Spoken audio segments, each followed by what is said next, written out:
Mas tuh yang lagi makan mas.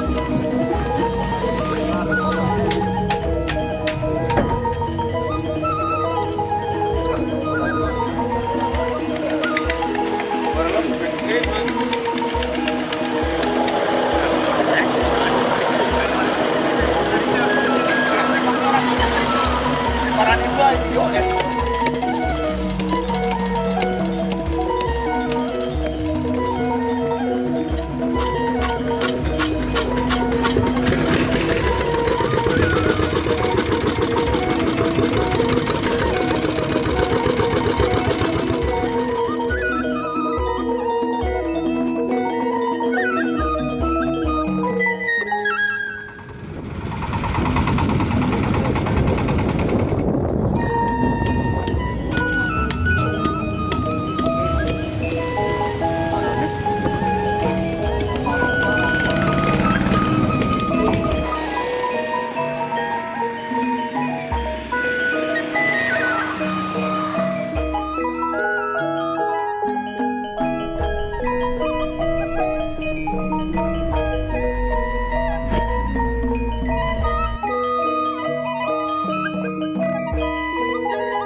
Profil KPPL Samudra Mulia. Sebelum menggunakan perahu, mayoritas penduduk Kampung Muara Ciparage bermata pencaharian sebagai nelayan sudu sodok yang menghasilkan udang kecil atau biasa disebut rebon sebagai bahan baku pembuatan terasi. Sedangkan wanita membuat waring sebagai alat pelengkap sudu sodok. Ki Buyut Mangun berasal dari Rembang, Jawa Tengah, adalah orang pertama kali yang memperkenalkan perahu pada nelayan di Kampung Muara Ciparage. Sejak itu, sudu sodok mulai ditinggalkan. Banyak nelayan beralih menggunakan perahu sebagai sarana penangkapan ikan. Bila musim paceklik tiba, penangkapan ikan sebagian besar operasi nelayan keluar daerah seperti ke Banten, Tanjung Priuk, dan daerah lainnya. Untuk mengirimkan hasil jerih payah selama di rantau kepada keluarga di rumah, biasanya menitipkan kepada nelayan yang pulang kampung. Sebelum KUD Mina Singa Perbangsa terbentuk, kehidupan para nelayan yang disebut pabelah masih memprihatinkan karena belum ada sarana dan fasilitas tempat penjualan ikan yang resmi sehingga mereka menjual ikan hasil tangkapannya langsung ke tengkulak. Kehadiran para tengkulak di kalangan para nelayan dirasa sangat memberatkan karena para tengkulak dapat menguasai dan mempermainkan harga di samping potongan 10% dari produksi para nelayan sebagai jaminan pabelah yang merupakan langganan majikan, sehingga pada perkembangan selanjutnya para nelayan jatuh pada kekuasaan tengkulak. Perintisan ke arah terbentuknya organisasi koperasi dimulai pada tahun 1932. Pada waktu itu pemerintah kolonial Belanda memberikan kesempatan melalui asisten tingkat kecamatan untuk membentuk organisasi massa yang diberi nama Paguyuban Pabelah Ciparage atau PPT. Di kalangan pabelah terutama di Kampung Muara Ciparage di bawah pimpinan Haji Nawawi, kegiatan mereka tidak terlepas dari pengawasan pemerintah setempat. Sejak itu pabelah diharuskan memproduksi lewat pelelangan ikan PPT dan sebaliknya. Palele dilarang memberi ikan secara langsung kepada pabelah dengan ketentuan perwakilan Kampung Muara Ciparage kewenangan untuk menangani tempat pelelangan. Pabelah diharuskan menjual ikan lewat tempat pelelangan. Bila ikan pabelah telah berada di kantor pelelangan, maka pelaksanaan PPT diharuskan memukul kentongan kecil untuk mengumpulkan palele. Ikan dari pabelah dijual secara lelang dan dikarcis oleh PPT. Bagi palele yang berani memberikan penawaran harga tinggi, maka mereka memperoleh ikan dengan harga karcis oleh PPT.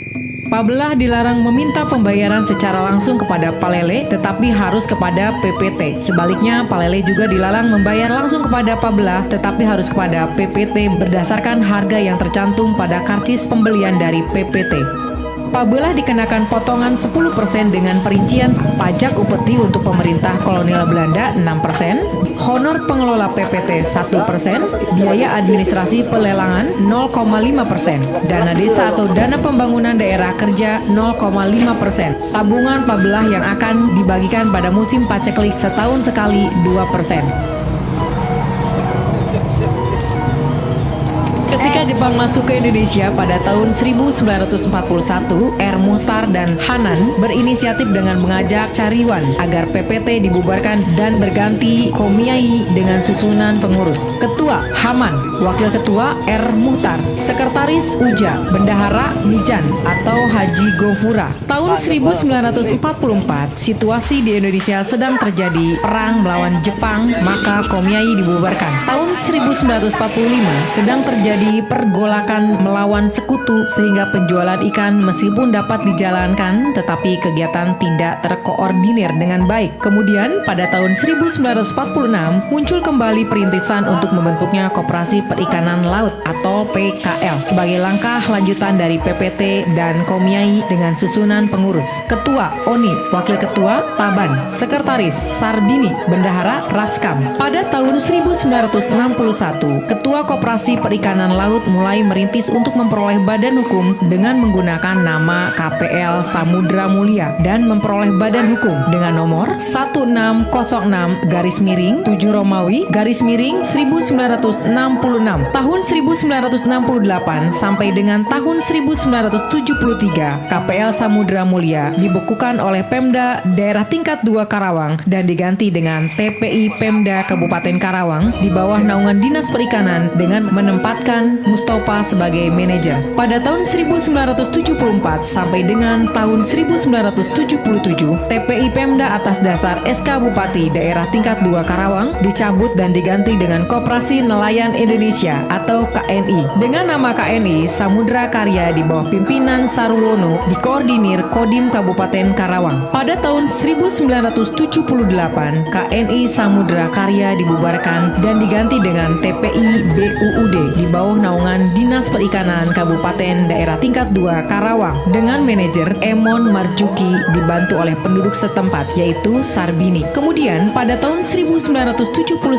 atas dasar Inpres nomor 2 /1978 BUUD dibubarkan dan menjelma menjadi KUD Mina Singa Perbangsa Ciparage Jaya atas inisiatif anggota Irawan Jaya terpilih sebagai ketua. Berdasarkan Inpres nomor 2 /1979 KUD Singa Perbangsa pada tahun 1980 oleh para anggota nelayan Ciparage diubah menjadi KUD Mina Singa Perbangsa. Pada tanggal 16 Juli 1980, KUD Mina Singa Perbangsa memperoleh badan hukum nomor 7008-BH-DK-10-17 atas persetujuan 1. Kepala Kantor Departemen Koperasi Kabupaten Daerah Tingkat 2 Karawang dengan surat nomor 414-10-17-D-5 Romawi _3-80 tanggal 8 Mei 1980. 2. Kepala Departemen Perdagangan Koperasi Daerah Tingkat 1 Jawa Barat nomor _2-058-10-D-10-7 Romawi _80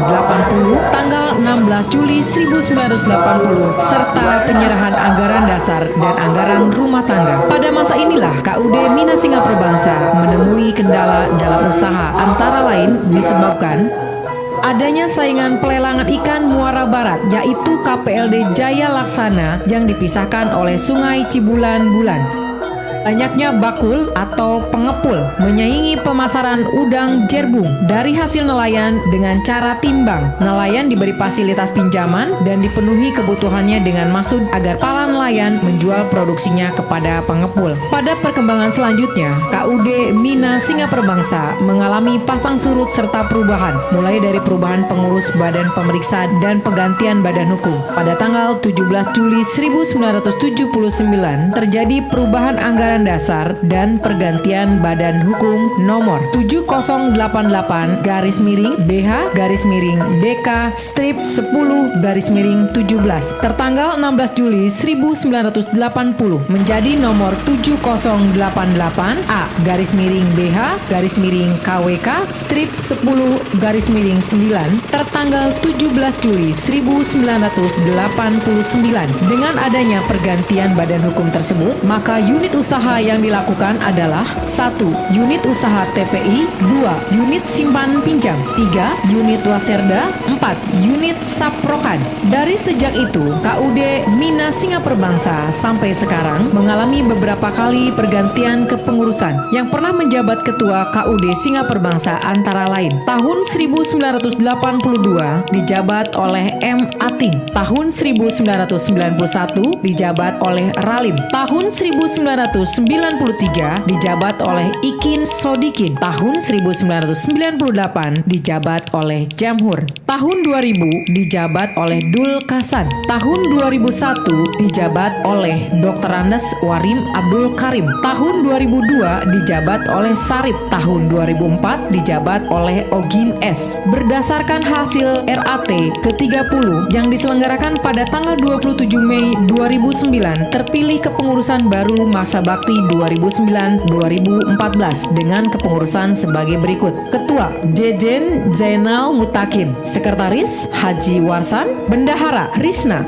Susunan pengawas: Ketua Wawan Setiawan, anggota Haji Soleh, anggota Karno. Kepengurusan KUD Mina Singa Perbangsa periode 2014-2019 yang merupakan hasil pemilihan pada tanggal 21 Mei 2014 adalah Ketua Kaswidi, Sekretaris Ridwan AR, Bendahara Ogin Sargin.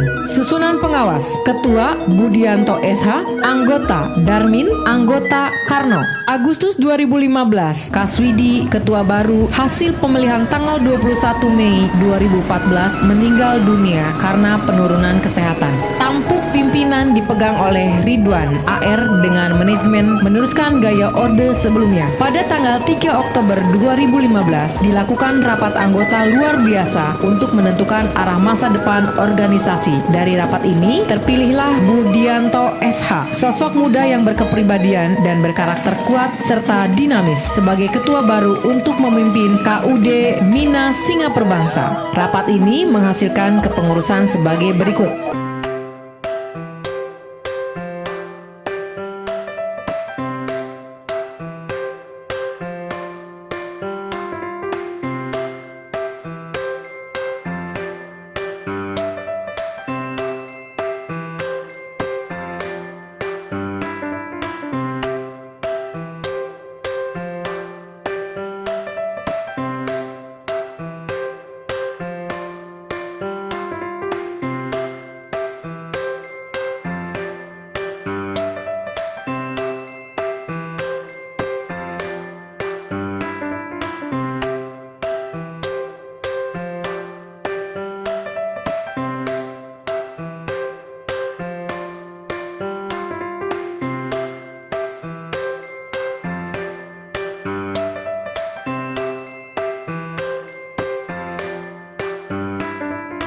Seiring perjalanan waktu dan mengingat kebutuhan organisasi, maka diangkatlah Juki dan Haji Warsan sebagai wakil ketua. Selang beberapa waktu, mengingat kesibukan pribadi yang cukup padat sehingga tidak dapat fokus pada kebendaraan, Nanto mengundurkan diri dan sebagai pengganti terpilihlah Marjuki. Budianto SH sebagai ketua baru melakukan gebrakan-gebrakan yang signifikan untuk menciptakan koperasi yang lebih baik. Antara lain, 1. Mengganti nama organisasi KUD Mina Singa Perbangsa menjadi Koperasi Produksi Perikanan Laut Samudra Mulia. 2. Anggaran dasar koperasi diubah, terutama masa jabatan pengurus dari sebelumnya 5 tahun dirubah menjadi 3 tahun. 3. Pemilihan pengurus dilakukan dengan model paket.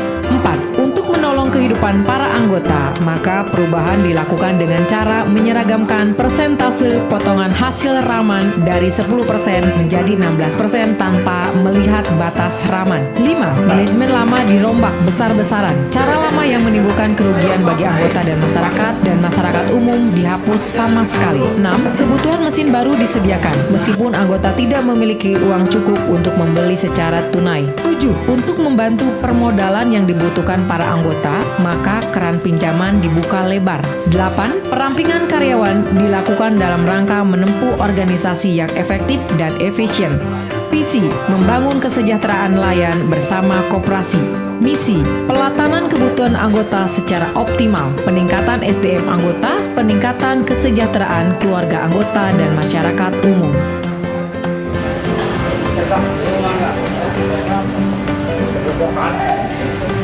Bismillahirrahmanirrahim. Assalamualaikum warahmatullahi wabarakatuh. Nama saya Budianto. Saya asli orang sini. Jabatan saya di sini sebagai ketua KPPL Samudra Mulia. KPPL itu Koperasi Produksi Perikanan Laut.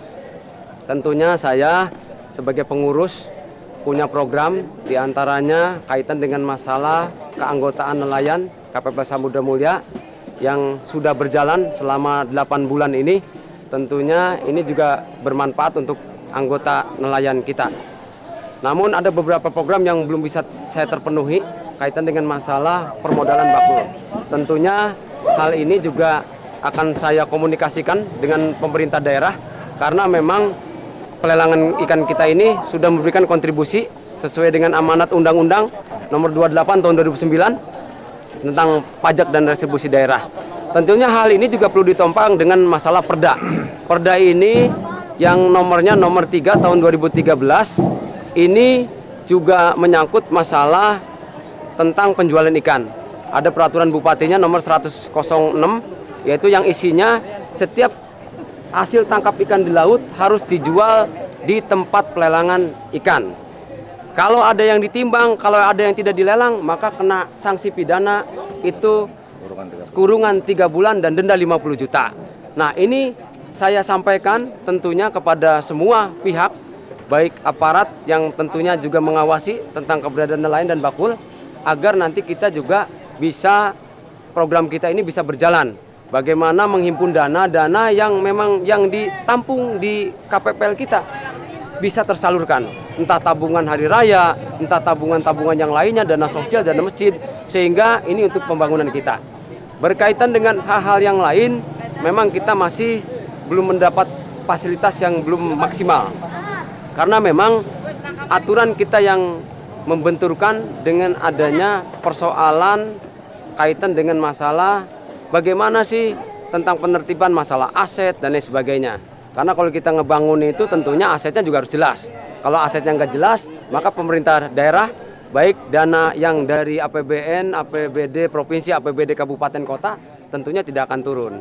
Insya Allah mudah-mudahan ke depan program kita pengen memberikan yang terbaik bagaimana pelelangan ini bisa nyaman semua dalam segi pembayaran, pelayanan, baik terhadap anggota maupun pada bakul. Itu saja. Saya juga minta doanya semua, mudah-mudahan ini menjadikan berkah kita dengan adanya kepemimpinan saya. Semoga Allah Subhanahu wa taala memberikan ridho pada kita semua. Terima kasih. Assalamualaikum warahmatullahi wabarakatuh.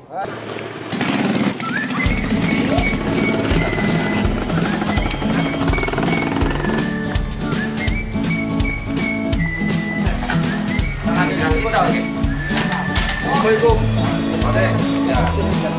Saya dengan teman-teman pengurus ini mengecek tentang ketua yang udah-udah nih Pak, enggak seperti ketua sekarang ini yang udah-udah mau kebanyakan uang nelayan itu di bon, kadang-kadang 1 minggu nggak dibayar. Sekarang mah nggak ada cerita begitu Pak, lancar, sukses semua. Tentang masalah pembelian alat tangkap nelayan dijamin istilahnya, kalau nggak ada uang dipinjemin dari KUD KPPL Samudra Mulia ini. Setelah dipimpin oleh Pak Dewan, lumayan bagus, pelayanan bagus. Dari segi pelayanan mengenai masalah bakul membeli ikan ataupun penerimaan dari nelayan datang ke pelelangan itu jauh lebih bagus dari yang udah gitu. Kalau seumpamanya untuk bakul merasa nyaman, dan terus mengenai masalah pembelian bagus, pelayanannya bagus gitu. Setelah pengurus ini, untuk bakul yang merasa puas setelah pemimpinnya diganti Pak Dewan gitu. Merasa puas, artinya sekarang ada tabungan gitu, tabungan yang 3 bulan ada, terus cara pengambilannya ya bagus gitu, cara pelayanan dari pengurus juga bagus gitu. Ya bagus lah. Ya bagus, nelayan kebayar semua, yang bakul-bakul ya alhamdulillah tertib, setornya lancar. Ya ini mah udah baik, bagus. Sekarang nelayan tuh berasubur, ya bagus, ketuanya bagus, pokoknya dijamin lah. Nelayan ini udah baik semua. Jangan nggak seperti dulu, yang dulu nggak. Itu gimana Pak perubahannya Pak? Ya perubahannya ya segala-gala pinjaman bisa dihutangin sampai 3 juta, sampai pertama 2 juta sampai 3 juta sekarang. Oh sebelumnya nggak bisa Pak? Sebelumnya mah nggak bisa? Nggak bisa, susah. Iya susah emang, susah. Nelayan bagaimana? Pokoknya tanggapan nelayan ini baik lah atau sekarang. Pembayaran tepat waktu nggak Pak? Apa nih? Ya tepat waktu. Ikan dijual langsung bayar. Nggak seperti dulu di bon sampai 2 hari, 1 hari baru dibayar. Sekarang mah enggak, kontan. Berarti kesimpulannya jauh lebih baik Pak ya? Baik. Shipping baik. Segala-gala juga udah baik lah sekarang mah. Nelayan tuh enggak, bagaimana ya, enggak inilah mesin, diadakan mesin dilelang. Kayak dia utang nelayan, diutangin nelayan sama koperasi. Ya baiklah, sekarang udah. Diganti nggak ketuanya? Ya nggak bisa. Kalau diganti ya turun semua anggotanya, hancur. Kalau ganti hancur lagi. Pengurus yang lainnya, saya rasa saya sebagai bakul udah berapa puluh tahun yang paling menurut saya bagus kepengurusan Pak Budianto ini.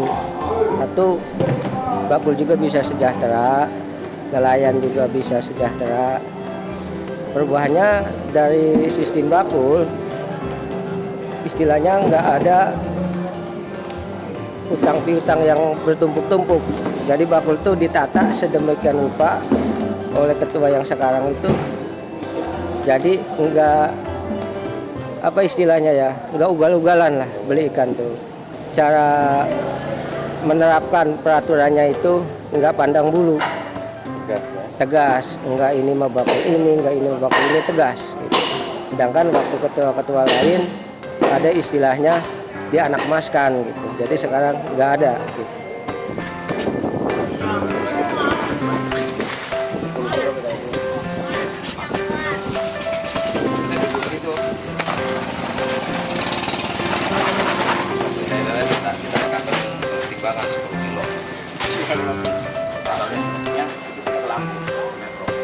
Metro dan juga Bandar Jaya.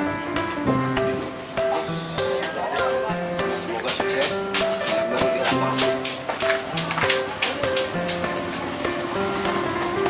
Barangnya beres kalau mau pabrik ya. Terus.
Ciprage, Sekie, KPPL Samudra Mulia. Bagus, ya. Sekarang KPPL Samudra Mulia. Mantap, mantap, yeah.